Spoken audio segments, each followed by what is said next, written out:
بانی دعوت اسلامی شیخ طریقت امیر اہل سنت دامت برکاتہم العالیہ کے فرامین پر عمل کرتے ہوئے عاشقان رسول نے فیضان جمال مصطفیٰ اور فیضان عشق رسول مساجد تعمیر کی تھیں، اور اب دعوت اسلامی کے تحت امیر اہل سنت کے فرمان پر فیضان قرآن مساجد کی تعمیرات کا سلسلہ ملک و بیرون ملک شروع کیا جا چکا ہے۔ اسی مناسبت سے افریقی ملک موزمبیق کے صوبہ نمپولا کے علاقے ماریرے میں شعبہ خدام المساجد والمدارس کے تحت فیضان قرآن مسجد کے سنگ بنیاد رکھنے کی تقریب کا انعقاد کیا گیا۔ اس موقع پر نگران شورا مولانا محمد عمران عطاری نے مدنی خبروں سے گفتگو کرتے ہوئے بتایا، ہم یہاں پر اس وقت فیضان قرآن مسجد کا جو سنگ بنیاد رکھنے کے لیے حاضر ہوئے ہیں۔ سید سادات کے ذریعے انشاءاللہ تعالی اب سنگ بنیاد رکھا جائے گا۔ نمپولا شہر ہے اور علاقہ کون سا؟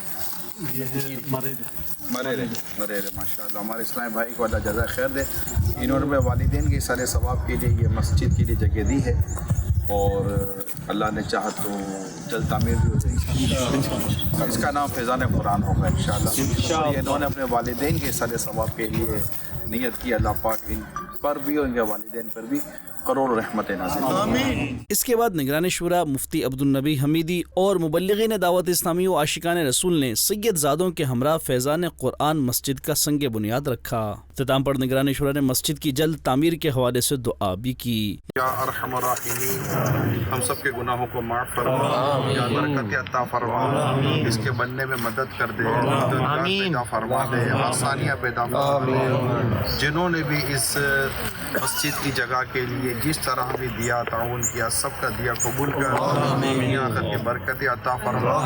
یا رب کریم، اس جگہ سے بھی، اس مسجد سے خوب فیضان قرآن عام ہو جائے، فیضان سنت عام ہو جائے، اسلامی کا کام ہو جائے۔ ناظرین، آپ بھی اپنے علاقوں میں دعوت اسلامی کے تحت قائم ہونے والی فیضان قرآن مساجد کی تعمیرات میں حصہ لیجیے اور اجر و ثواب پائیے۔